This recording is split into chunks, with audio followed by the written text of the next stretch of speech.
स्वागत है दोस्तों आपके अपने YouTube चैनल ज्ञान गंगा पर। दोस्तों आज की कहानी बड़ी ही ज्ञानवर्धक है, इसीलिए कथा को पूरा सुने, इसे बीच में छोड़ने की गलती मत करना। मित्रों, एक बार देवर्षि नारद पृथ्वी लोक पर भ्रमण कर रहे थे, तब उनकी नजर एक सुअर परिवार पर पड़ गई जो किसी घनघोर जंगल में अपनी जान बचाते हुए इधर उधर भाग रहे थे, क्योंकि उनका शिकार करने के लिए एक विशालकाय राक्षस उनके पीछे पड़ गया था। तभी भागते भागते राक्षस ने उस परिवार के मुखिया सुअर को दबोच लिया और उसे खाने ही वाला था कि तभी उसका सारा परिवार राक्षस को घेर लेता है और उस परिवार में से हर एक सुअर स्वयं को खाने की इच्छा उस राक्षस से करता है।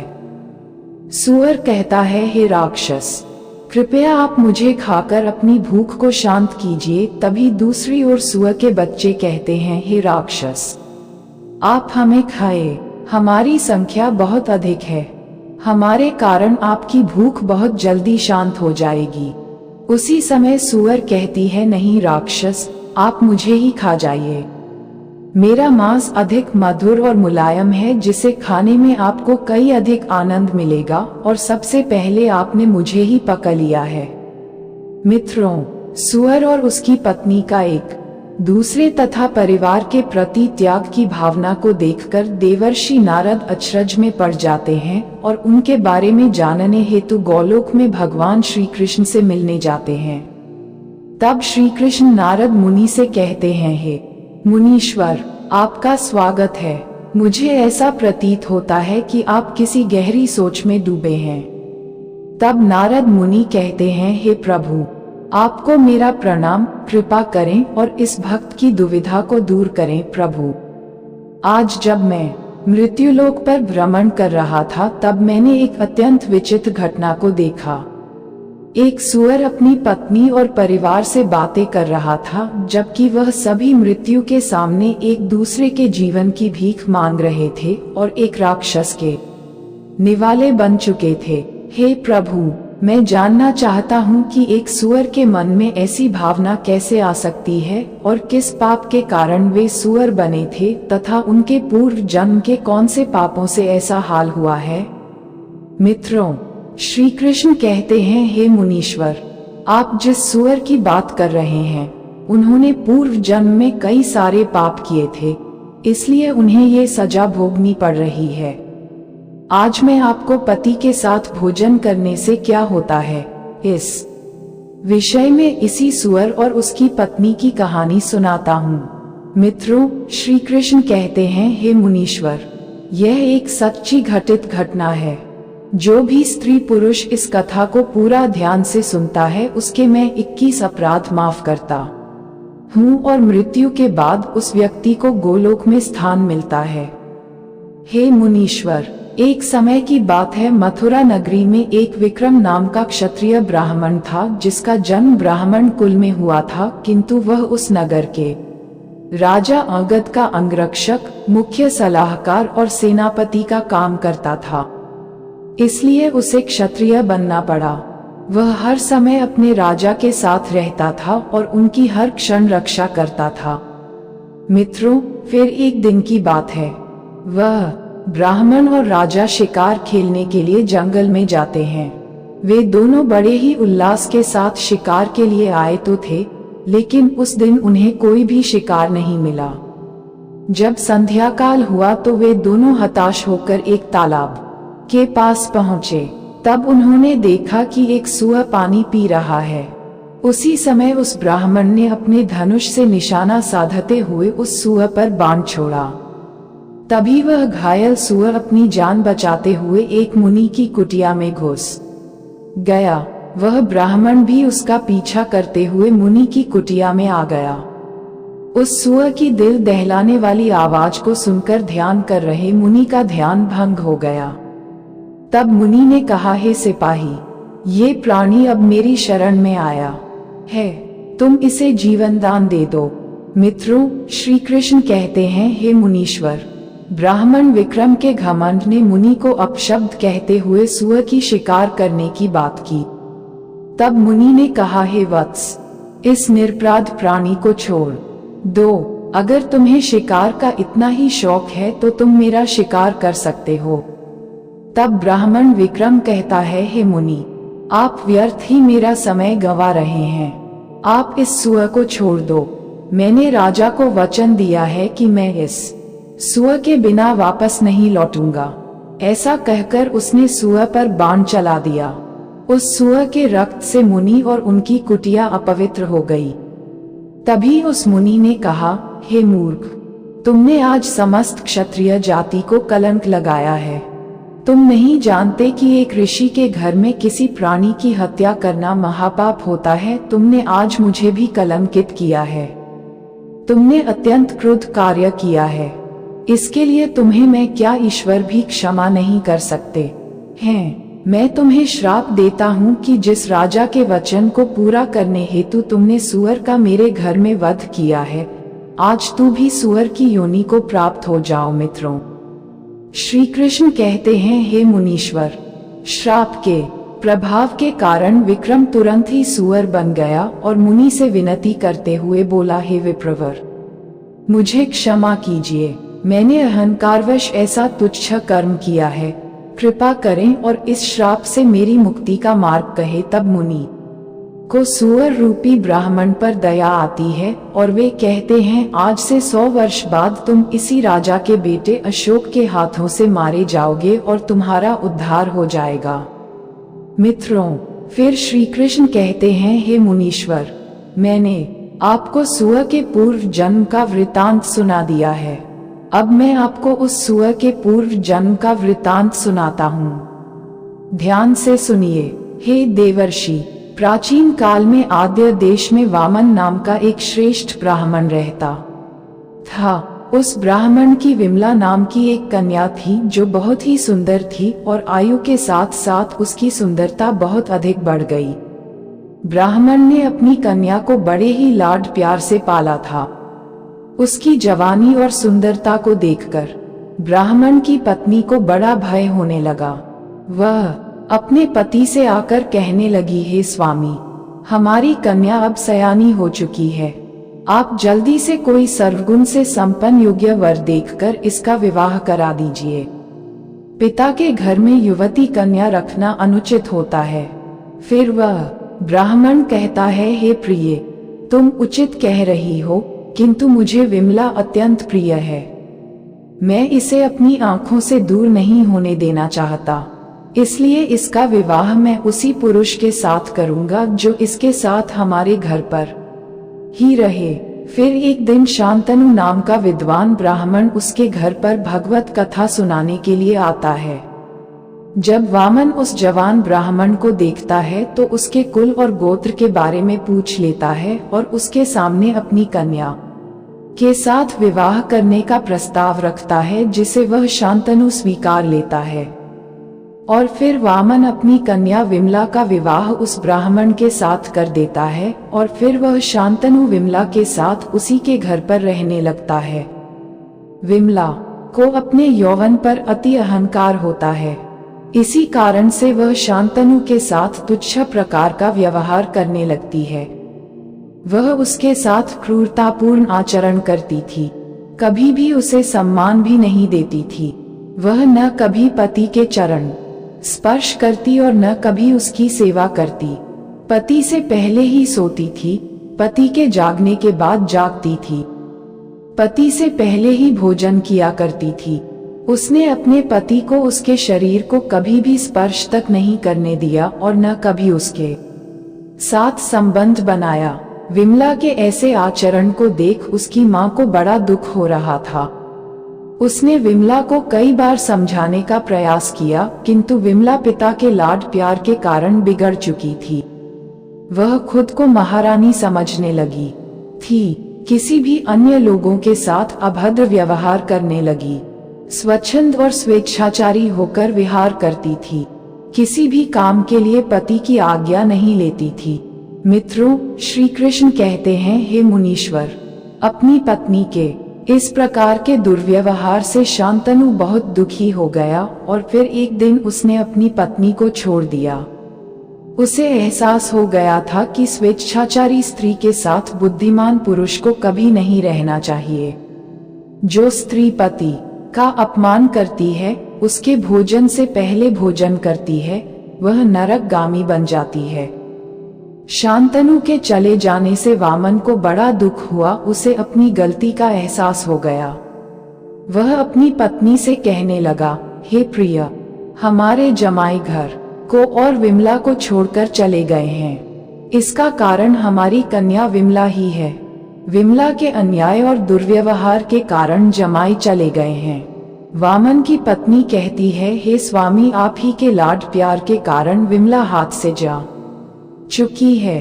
अब आपको ही कुछ करना चाहिए, नहीं तो अनर्थ हो जाएगा। समाज में हमारी प्रतिष्ठा कम हो गई है। फिर वामन कहता है, अब मुझे क्या करना चाहिए? वामन की पत्नी कहने लगी, हे स्वामी, पिता के घर में रहने वाली विवाहित कन्या दुराचारी बन जाती है तथा कन्या कुल का नाश करती है। इसलिए विवाह के बाद कन्या को कभी पिता के घर में नहीं रखना चाहिए। इसलिए विमला को उसके पति के पास भेज दीजिए। फिर वामन अपनी कन्या विमला के पास जाते हैं और कहते हैं, हे मूर्ख स्त्री, तेरे ही कारण शांतनु हमें छोड़कर चले गए हैं। हे कुलनाशिनी, तू भी अपने पति के पास चली जा अथवा जहाँ तेरा मन करे वहाँ चली जा। अब से यह घर तुम्हारा नहीं है। अब तो यहाँ नहीं रह सकती। इतना सुनकर विमला घर को छोड़कर चली जाती है। बाहर जाने पर लोग उसे देखकर कहने लगे, अरे देखो, कुलटा जा रही है।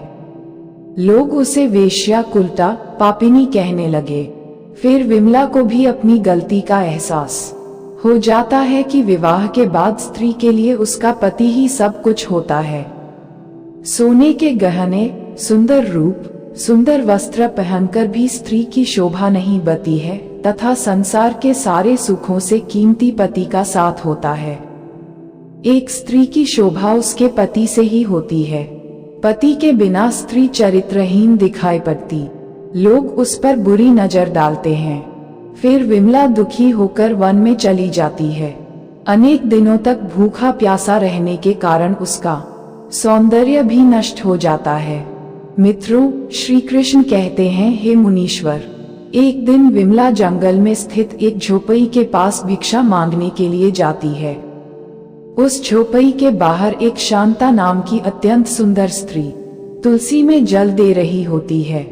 विमला उस शांता से कुछ खाने के लिए मांगती है तो विमला को देखकर शांता अपने पति से कहती है, हे स्वामी, हमारे द्वार पर एक अत्यंत कमजोर तथा अनाथ स्त्री आई है और भिक्षा मांग रही है। हमें इसकी सहायता करनी चाहिए।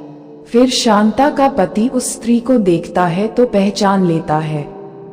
वह शांतनु ही होता है और वह दुर्बल स्त्री उसकी पत्नी विमला होती है। शांतनु शांता से कहता है, हे प्रिय, ये मेरी पहली पत्नी विमला है जिसे मैंने छोड़ दिया था। आज ये लौटकर मेरे पास आई है, इसलिए तुम इसे अपने घर में स्थान दो और तुम इसका आदर सत्कार करो। यही हमारा धर्म है।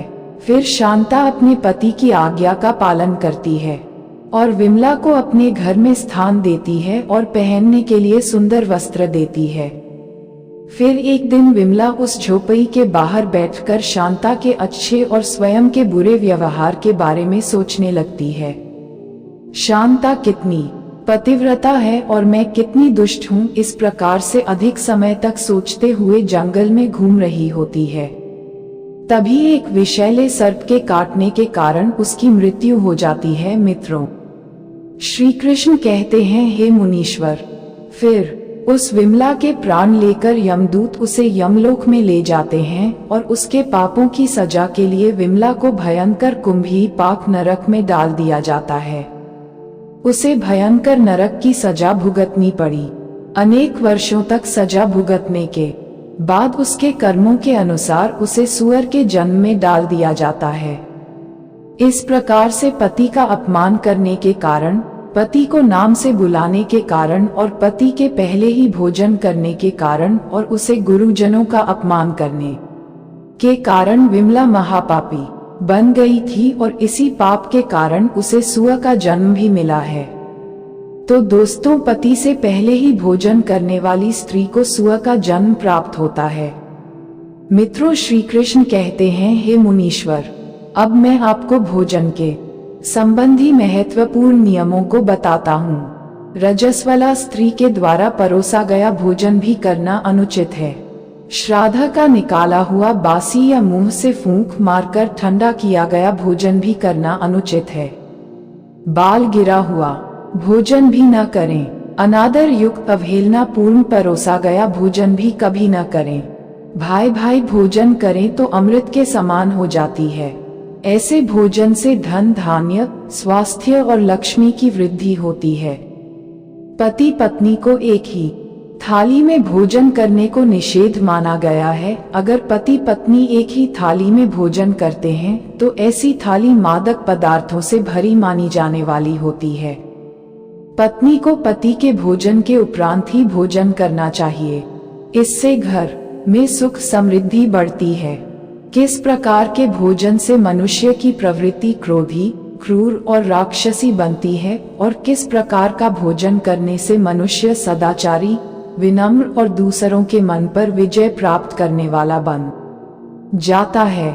मनुष्य जिस प्रकार का भोजन करता है उसे उसी प्रकार का देह और विचार भी प्राप्त होते हैं। अतः धन की देवी माँ लक्ष्मी की प्राप्ति के लिए भी मनुष्य को उचित भोजन सामग्री का ही चुनाव करना चाहिए। मनुष्य चाहे गरीब हो या धनवान हो, वह चाहे राजमहल में रहता हो या वन में, उसे अपने देह की तृप्ति के लिए भोजन अवश्य ही करना चाहिए। परंतु इंद्रियों की लालसा में इतना भी उन्मत्त नहीं हो जाना चाहिए कि वह तामसिक एवं राजसिक आहार का सेवन करके क्रोधी, क्रूर तथा निष्ठुर बन जाए। तामसिक भोजन करने वाला मनुष्य अपनी मान मर्यादा, संस्कार एवं अपने शील को भी नष्ट कर लेता है और दुष्कर्म का मार्ग पकड़ लेता है। राजसिक भोजन करने वाला क्रोधी, आलसी तथा हिंसक बन जाता है। किंतु जो मनुष्य ईश्वर का नाम लेकर सात्विक भोजन का आहार लेता है वह देह से तो शुद्ध होता है, साथ ही उसका मन भी पवित्र और सुंदर हो जाता है। ऐसे देह में ईश्वर सदैव ही निवास करते हैं। श्री कृष्ण कहते हैं, हे मुनीश्वर, खाने के 3 घंटे पूर्व बना भोजन जो ईश्वर को बिना प्रसाद चढ़ाए ही ग्रहण किया जाता है वह तामसी ही होता है। मांसाहार भी तामसिक भोजन में भी आता है। ऐसा भोजन राक्षसी प्रवृत्ति के मनुष्य के लिए अत्यंत प्रिय होता है। जो स्त्री देवी देवताओं की पूजा करती है उसे तो कदापि तामसिक आहार ग्रहण नहीं करना चाहिए। इससे उसे उसकी पूजा का कोई फल प्राप्त नहीं होता है। ऐसी स्त्री के घर से लक्ष्मी भी चली जाती है और घर में क्लेश और अशांति बनी रहती है। अतः हम जिस प्रकार का भोजन करते हैं उसी अनुरूप हमारी प्रवृत्ति भी बन जाती है। बिस्तर पर बैठकर, दहलीज पर बैठकर भोजन करना सर्वथा अनुचित है। बिस्तर पर बैठकर भोजन करने से मनुष्य की आयु कम होती है, शरीर में विकार निर्माण होते हैं। जमीन पर बैठकर भोजन करने से शरीर के अंदर की गर्मी जमीन में प्रवेश करती है, लेकिन बिस्तर पर बैठने से यह शरीर के अंदर ही रहती है। इससे रोग निर्माण होते हैं। वहीं दहलीज पर कभी बैठकर खाना नहीं चाहिए, इससे दरिद्रता आती है। मित्रों, श्री कृष्ण कहते हैं, हे मुनीश्वर, ईश्वर को और गाय को भोग लगाए बिना किया गया भोजन भी तामसी ही होता है। यह मनुष्य को अधोगति की ओर ले जाता है। दूसरों के मुंह से छीनकर खाया हुआ भोजन अथवा दूसरों को भूखा रखकर स्वयं छिपकर खाया हुआ भोजन दुख, दरिद्री और बर्बादी ही लेकर आता है। भोजन को सदैव ही बांटकर खाना चाहिए। भोजन करने से पूर्व मां अन्नपूर्णा का धन्यवाद करना चाहिए और भोजन को कभी फेंकना नहीं चाहिए।